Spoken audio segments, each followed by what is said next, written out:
Gainsbourg. Comment ces enfants ont survécu au mythe? Il y a des artistes qui deviennent des légendes. Et puis il y a Serge Gainsbourg, l'homme aux gitanes, la voix rauque, le provocateur génial. Celui qui a révolutionné la chanson française, scandalisé les plateaux télé et fait battre le cœur de toute une génération. Lucien Ginsberg, né en 1928 dans une famille juive russe exilée à Paris, devient Serge Gainsbourg. Poète de l'amour impossible, compositeur de génie, séducteur, icône. Mais derrière le mythe, derrière l'alcool, derrière la provocation, il y avait un père. Un homme qui a eu 3 enfants avec 2 femmes différentes, 3 prénoms, 3 vies, 3 héritages, Paul, Charlotte, Lulu. 3 destins marqués à la fois par le génie et par l'absence. Le 2 mars 1991, Serge Gainsbourg meurt à 62 ans. Il laisse des chansons devenues immortelles, mais surtout des enfants qui portent son nom, son talent et ses blessures. Alors que devient-on quand on est l'enfant d'un mythe? Comment grandir dans l'ombre d'un géant? Voici leur histoire. Le premier enfant de Gainsbourg reste presque invisible, Paul, un mystère. On sait très peu de choses sur lui. Même l'identité de sa mère demeure floue. Certains parlent d'une relation discrète, d'autres d'une liaison passagère. Ce qui est certain, c'est qu'il naît à la fin des années 60, au moment précis où son père devient une star nationale. Pendant que Gainsbourg choque la France avec « Je t'aime »,« Moi non plus », fascine les médias et multiplie les scandales, Paul, lui, grandit dans l'ombre. Aucune photo, aucune apparition publique, aucune reconnaissance médiatique. Serge ne parle jamais de lui. Protection, distance ou incapacité à être père, sans doute un mélange des 3. Paul grandit avec cette absence, un père adulé par des millions de gens mais jamais là pour lui. Aujourd'hui encore, il vit loin des caméras. Pas de carrière artistique, pas d'exploitation du nom, juste le silence. Un silence qui en dit long sur le poids d'un tel héritage. Puis il y a Charlotte. En 1967, Serge a 39 ans lorsqu'il rencontre Jane Birkin sur le tournage de Slogan. Elle en a 20, anglaise, lumineuse, libre. Ils tombent amoureux passionnément. Ensemble, ils enregistrent « Je t'aime, moi non plus ». Le scandale est immense, mais eux s'en moquent. Ils s'aiment, ils créent. Le 21 juillet 1971 naît Charlotte Gainsbourg. Pour Serge, c'est une révélation. Il compose pour elle, la filme, la protège, l'aime d'un amour absolu. Charlotte grandit au 5 bis rue de Verneuil, une maison devenue mythique, remplie d'artistes, de fumée, d'alcool et de musique.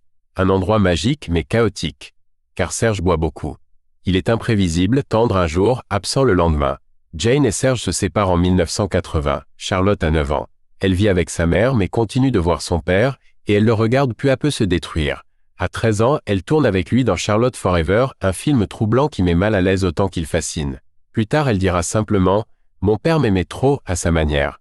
En 1986, un autre enfant naît. Charlotte doit partager son père. Puis 5 ans plus tard, Serge meurt.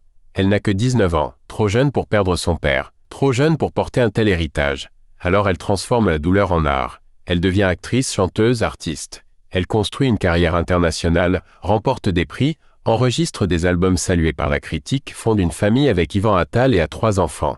Mais elle porte aussi les cicatrices, les angoisses, la dépression, le poids d'être toujours la fille de Gainsbourg. Aujourd'hui, elle est une artiste respectée, mais elle le répète souvent. Son père lui manque chaque jour. Et puis il y a Lulu. En 1981, Serge est seul, fatigué, rongé par l'alcool. Il rencontre Caroline von Paulus, dite Bambou. Jeune, libre, solaire. Ils s'installent ensemble rue de Verneuil. Le 5 janvier 1986 naît Lucien Gainsbourg, surnommé Lulu. Serge a 57 ans. Il est usé, malade, mais profondément attaché à ce fils. Lulu grandit dans cette maison mythique, entre la création et les excès. Il voit son père fumer, boire, composer, se détruire. Mais il n'a que 5 ans lorsque Serge meurt en 1991, trop jeune pour vraiment le connaître. Bambou l'élève loin des médias et le protège du poids du nom. Lulu grandit discrètement, fait des études, voyage, cherche sa voie. Puis la musique s'impose. En 2011, il sort son premier album From Gainsbourg to Lulu. Un hommage, mais aussi une émancipation. Il compose, il chante, il construit sa propre identité. Il le dit souvent, je ne suis pas mon père. Je suis son fils. C'est différent.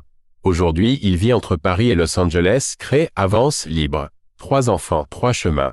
Paul a choisi le silence. Charlotte, l'art et la résilience. Lulu, la musique et la distance. 3 façons de survivre à un nom trop grand. Car Serge Gainsbourg était un génie, mais aussi un père fragile, absent, imprévisible, un homme qui aimait ses enfants sans toujours savoir comment le montrer. Plus de 30 ans après sa mort, son ombre plane encore. Ses chansons restent, son mythe aussi. Mais ses enfants, eux, ont dû apprendre à vivre avec, à leur manière. Et peut-être que la vraie leçon de cette histoire, c'est qu'on peut naître dans l'ombre d'une légende et malgré tout trouver sa propre lumière. Et vous, connaissiez-vous l'histoire des enfants de Gainsbourg?